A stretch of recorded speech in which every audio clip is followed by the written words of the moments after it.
Today, I'm going to show you how to install a faux wood window blind. Now, these are the ones through the Home Decorators collection from Home Depot. Now, I like these because a couple different things. First of all, we do a lot of work with Home Depot, so it's a lot easier just to buy them there than to run around town buying everything from 3, 4, 5 different sources. Second, good price point. And third, these are extremely easy to install, which you're going to find out in a few minutes. So let's go ahead and unbox this. I'm going to show you what's inside, and then we'll get into it.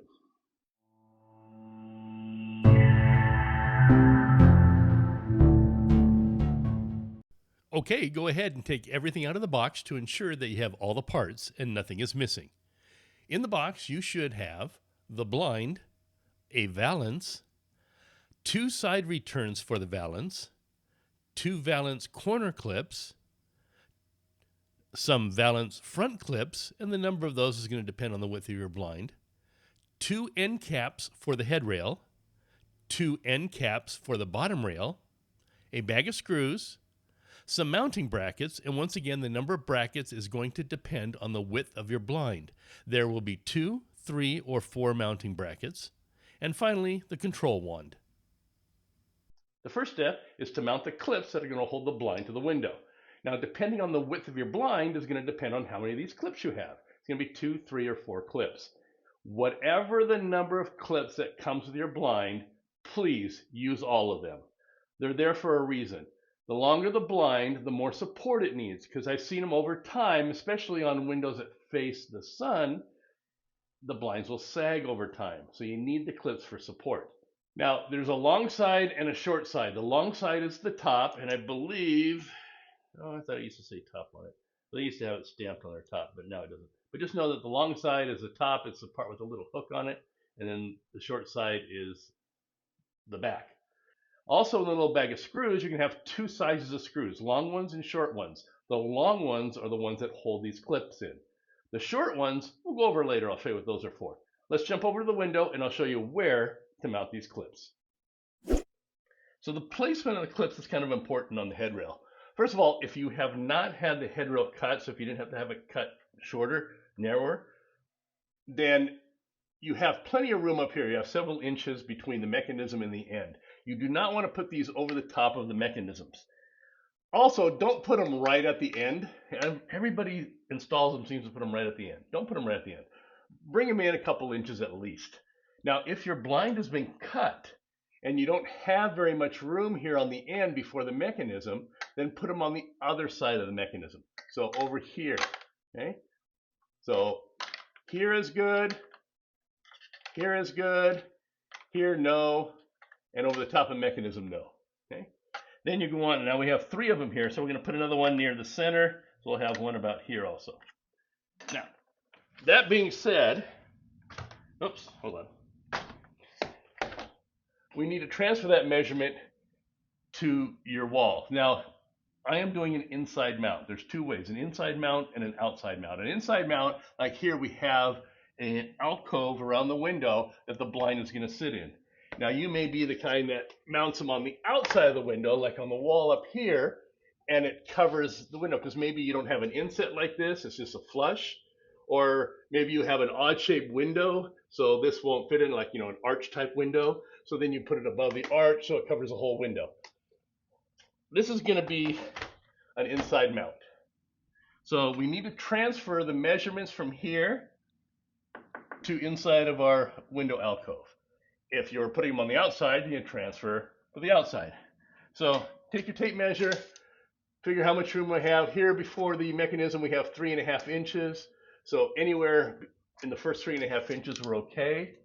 Then this one here is about 46 inches wide. So 23 center, which should be about right here. And then the other end we also got about another 4 inches before the mechanism. So anywhere from, say, the first 3.5, 4 inches there and 3.5 inches here, and then the center will be fine. Now, if you don't have a tape measure, because you can do this with a tape measure, the easiest way to do it is just take your blind, hold it up to your window, and then just make a mark so you're not hitting the mechanism. So I can make a mark here, here, and here. That's where I know where the clips are going to go. But otherwise, like I said, our first 4 inches here, 4 inches there, and about 23 inches in. I just take a little Sharpie, go in 4 inches, make a little mark. It's no big deal. It's going to be covered up by the blind. You won't even see it. Go in, I'll make my 4-inch mark. And then we said 23 inches in, another mark. That's my center. Okay. So I know these marks are my furthest in. This one here is my dead center. So that means when I put the clip up there, I don't want to go past that mark. So we're going to go before that mark. So now that we have our marks, we need to put our clips in. Now the clips have two sides. They have a long side and a short side. The long side is the top, the short side is the back. Now when you put your clip in, don't put it all the way against the window frame. A couple reasons. First of all, if you have a sliding window, one that slides left or right, it probably sticks out a little bit. So if you put this right up against the frame, when you go to open your window, it's going to hit it. Okay?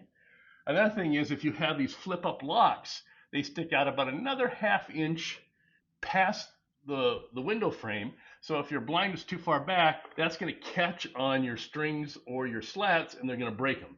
So you want it past this. So the way I do it, you take the little bottom cap. This is the end cap that goes on the bottom rail. And I just place it up against the window frame.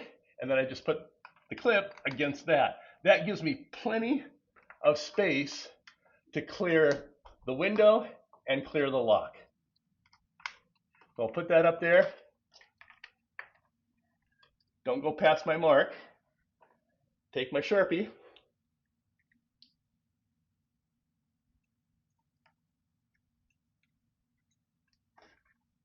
And mark my holes. I'm going to do that with each one of them. You use the same clip because they're all the same. And the nice thing about using this as a spacer, you get all your clips even. And I'm going to show you why in a minute that's so important. It's not as important if you only have 2 clips, but if you have more than 2 clips, it is quite important. All right, so now we have our marks. Next thing you want to do is you want to pre-drill your holes. 7/32 drill bit is a good size for this. Find your holes, and you don't need to go all the way up in there, but you need to get it started.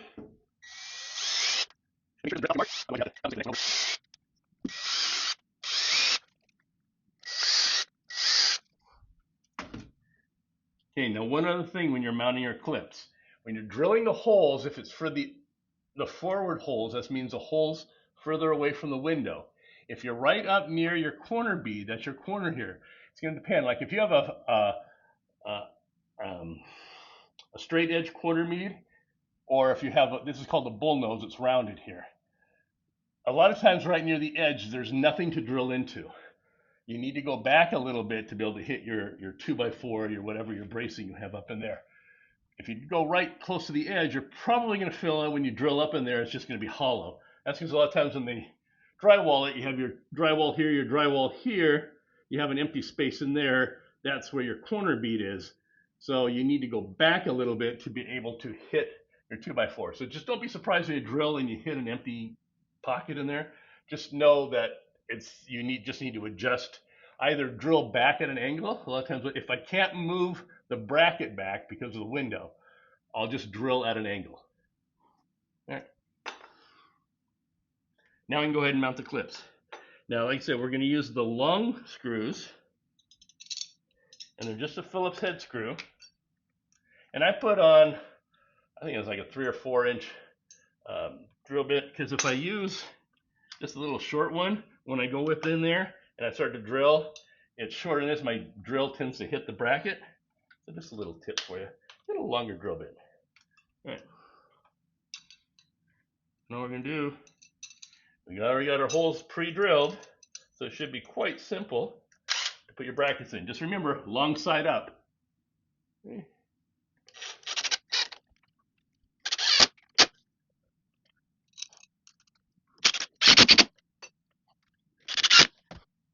Now just to let you know, these brackets They do have some double-sided tape on there, so if you want, you can peel the protective layer off. So when you put your bracket up in there, it'll stick to there while you don't have to hold it. I think it's just an extra step I don't need to deal with, because I always put a screw through the bracket and then hold it all up together. But to each their own, however you want to do it. And I find out a lot of times they don't hold very well. They fall off anyway.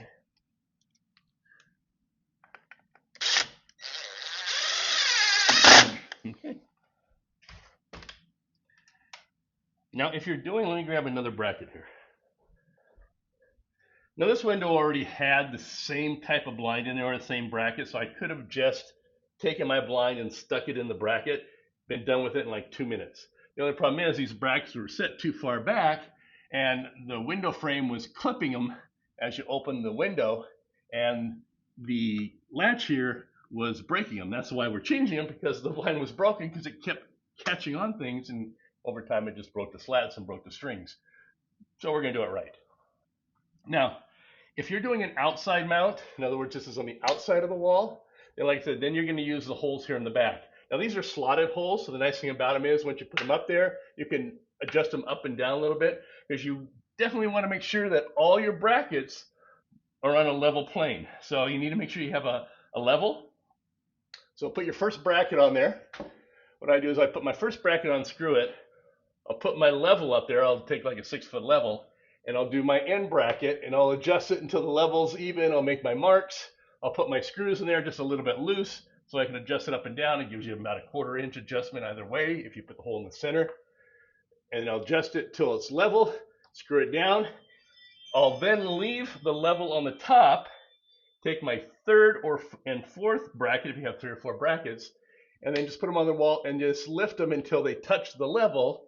Then I know it's in line. Make my marks, drill my holes, screw it in.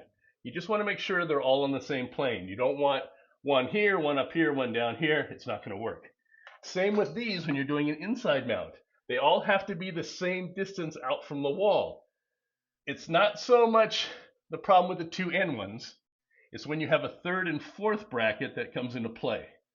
Because your 2 end ones, if all you have is 2 brackets, they'll go on there. Your window blind might just be a little cockeyed forward or backwards, which is really not noticeable. It's only like 1/8 of an inch. But that 3rd and 4th bracket is going to make a difference. Because if these are in line, but this bracket, say, is too far back, say 1/4 inch, then you're not going to be able to get the headrail clicked into it. Or you're going to push the headrail back to click into it, and now the headrail is deformed, and eventually it's going to crack, or the lift mechanism is not going to work properly.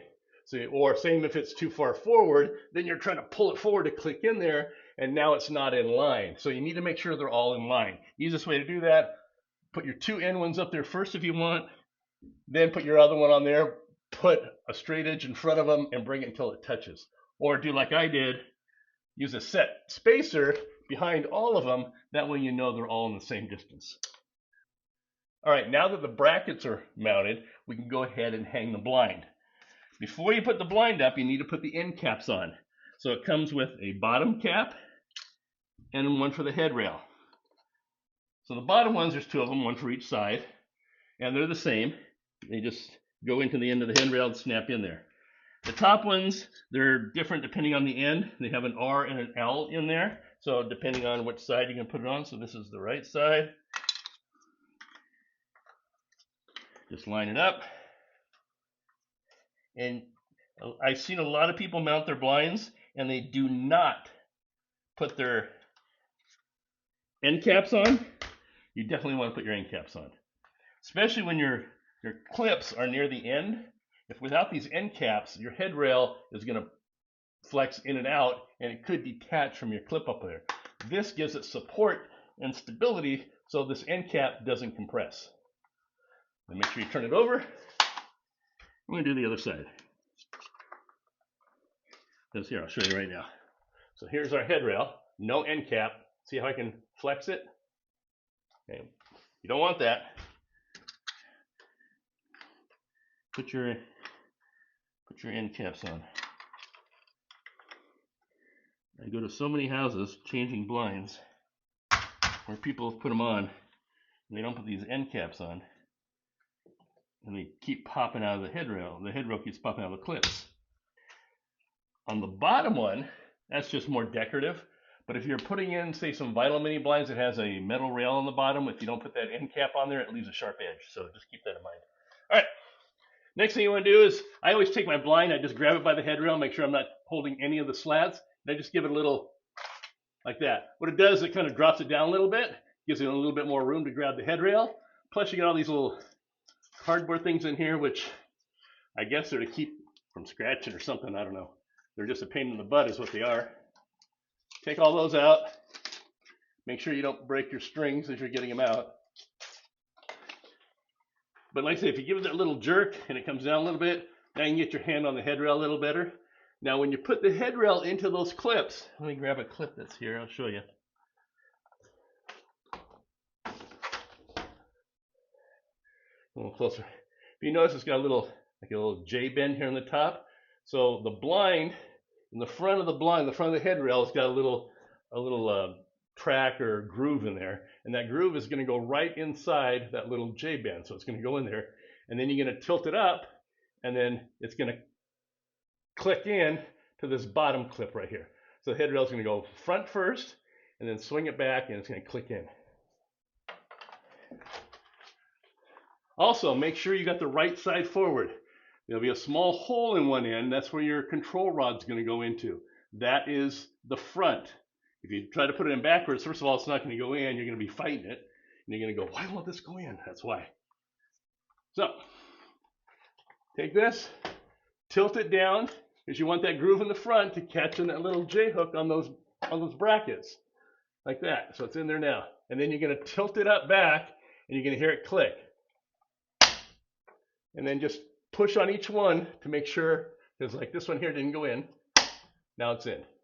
You also want to make sure that the space of the sides, because you want to leave about a 1/4 inch on your blind between your blind and your wall here. Make sure it's even, not all to one side, so it looks right. Once that's in, grab your bottom rail. Make sure you don't grab your slats, just your bottom rail. Just pull it down a little bit. Now these blinds nowadays are cordless. Remember, they used to have the cord on the side. You pull the cord, it pulls the blind up. You pull the cord to the side, blind drops. They've gotten away from those because they were a choking hazard for kids. People would open their blinds. They'd have these really long strings that hang down there. The kid would get it tangled around their neck and they'd strangle them. So no more cords. These are cordless. You lift it, wherever you stop, it'll stay there. Pull it down, wherever you stop, it'll stay there. Kind of a neat process. I'm not a real big fan of them, only because after I found out, and it's not just with this home decorator collection, I found it across pretty much all the blinds I've installed or seen or taken out. After about a year or so, the cordless function doesn't seem to work very well. It either, when you try to lift it, it doesn't stay, or it's really hard to lift or raise. So it's just, I don't know if they can improve it. So Home Depot, if you're listening, home decorator collection blinds, your cordless function, you need to improve on it. Okay? All the other ones need to improve them also. I'm not singling you out. All right, so there you go. So now that's in. Next thing you want to do is you want to put your control rod in. Your control rod has a little clip here on the end.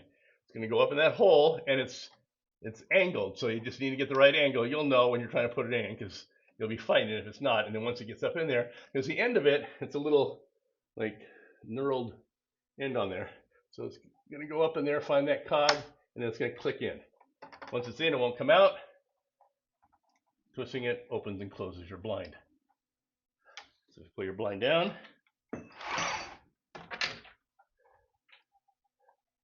Opens and closes your blind. Okay. Now, hopefully you weren't going step by step with me, because there's one other thing to do. It's an optional step, but make sure you know about it. And that's the valance. So these blinds come up with valance. The front of these is actually pretty nice now. The old ones, not so much. The new ones now, they're nice and curved. They have a little detail to them, so they're not bad without the valance. On the rental properties, we never put these valances on because For some reasons, tenants always break them all, lose them all, so we just don't even deal with it. But if it's for your house and if you like the finished look of that valance in front, you can put the valance on there, but you need to do this before you put the blind in. So I'm going to pop this blind out. We'll show you how to do that valance.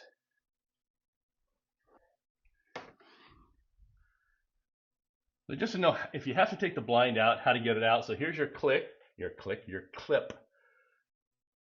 going to put like a screwdriver. There's a little groove here. A screwdriver actually fit right in there. You can put a screwdriver in there and you're just going to twist it and bend it back to release the blind, and you'll tilt it forward and lift it out. So lift your blind up. We'll put a screwdriver in there. Push that back, it released. Now if it has 3, I always leave the center one in there. It'll support the blind. I take the other 2 out. Of course. There we go. Of course, that would snap back in. There we go.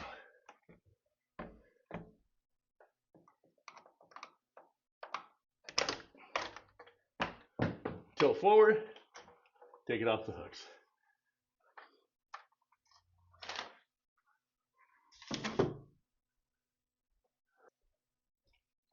Okay, for your inside mount, actually it works for both ways, but inside mount, outside mount, a little bit different. Outside mount takes another step, but for your inside mount, you're going to put a valance across the front only. And the way you do that is it comes with these valance clips. So this part here is going to go over your, and you kind of put it, tilt it horizontally, put the clip on there, and then tilt it forward, and then push it down. You want it all the way down so it snaps in.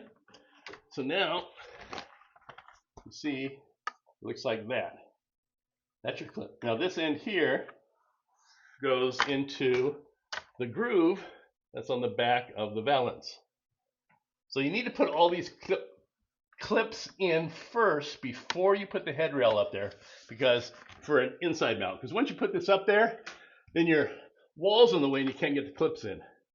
Okay? Once the clips are in, then once again, bottom, you put the groove in the bottom of that clip, tilt it up, and then it holds in there, and then you have a nice little valance on the front. Like I said, we don't deal in these valances on these rental properties, so we're not going to do it.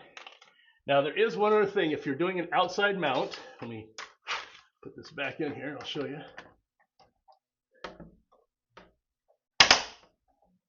So if it's an outside mount out here, then your headrail is going to stick out from the wall. So when you put your valance on the front, you're going to see the end cap. So they've thought about that. In your packet, you got these little returns. These are the same as your valance. They're just little pieces. They come with a corner clip, which slides into the groove. They're a little stiff, sometimes a little hard to get in. And that'll provide, if you can see that, a little corner right there. And then this will slide into the other side. So it creates a valance like that. So this is your return. So now when you put it up there, it'll cover the side over here. So it looks a nice clean look around your blind when you have an outside mount. Now you may have to trim these back because it may stick out too far. So when you try to put this onto your clips, it may be bending in. So you just may have to put this like on your table saw or whatever and just cut them off, whatever length you need them. So that's if you want to use balance. Now, a couple other tips. And this is, once again, not exclusive to these blinds, but all blinds. Vertical, horizontal, mini blinds, vinyl, aluminum, faux wood, all the same. Whenever you're lifting or sliding the blind open or pivoting the slats or louvers open, okay, first what you want to do is before you lift your blind or try to lower it or slide it, if it's a vertical blind, is always open the slats first. In other words, do not lift your blind when it's like that. Okay? First of all, when you close the slats, it creates a little bit of a locking mechanism up in there. So when you're raising and lowering it, it wears it out a lot more. Plus, you'll notice it's harder to do.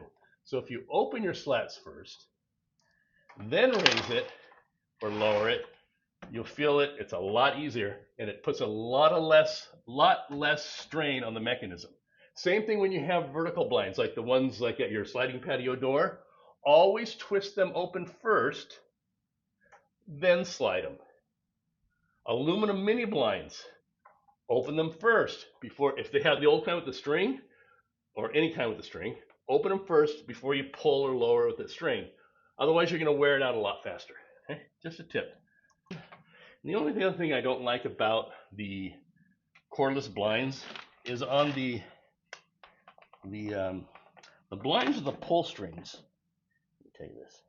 The blinds of the pull strings, when you released them, it would drop down all the way and hit the bottom of your windowsill.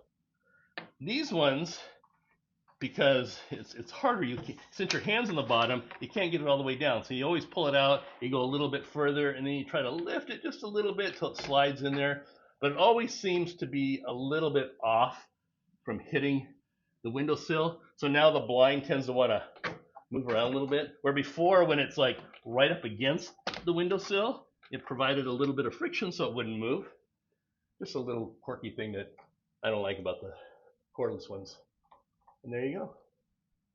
That is how you install the Faux wood 2-inch blind Home Decorators collection, Home Depot. I think I got all that in there, right? The Home Depot brand of the home collectors. Let's start over. That's how you install the 2-inch faux wood blind by the Home Decorators collection from the Home Depot. So I hope this video helped you. I appreciate you watching. If you like the content I'm putting out there, go ahead and hit that thumbs up like button. I would appreciate that. Plus subscribe to my channel. Subscribing doesn't cost you anything. It just helps you find my stuff a little bit easier. Plus it really helps me in creating more videos for you to help you with things around your house. And if you have something that you want to know how to do, go ahead and drop a comment down below, and hopefully I can make it in a future video for you. And if it's something that's not already in the works, something new that we film, I'll go ahead and send you something from our merchandise collection. And talking about merchandise, there is Woggers Way merchandise. Go ahead and click on the link down below. It'll take you to our store. You can buy shirts, t-shirts, hats, whatever you want from for the Woggers Way. We also have a way for you to win free merchandise, and I'll put a link down below also. That'll take you to the merchandise page on my website, which tells you all about how to win free merchandise. Pretty simply, it's just wear my merchandise, take a picture of yourself wearing it in some funny or exotic or whatever location, email it in. If I decide that I picked yours and post it on my website or one of my future videos, I'll send you something cool from the merchandise store. All right, that's about it for today. I'm going to throw a couple other videos probably over here or up here for you. I don't know where I'm going to put them. And then, but go ahead and click on one of those and take a look. This house we're working on, I got about 5 videos to film here, so this is a really good job for me because I knocked out about 5 videos here. So we got this. We got how to diagnose an inoperative light fixture, how to install a light fixture, how to install a ceiling fan. This is just a treasure trove of fun stuff here for me to film. But appreciate you watching. Once again, I'm your Uncle Brian, and I'll see you in one of my next videos. Like one of those, or one of those. I'm not sure where they're at. Bye now.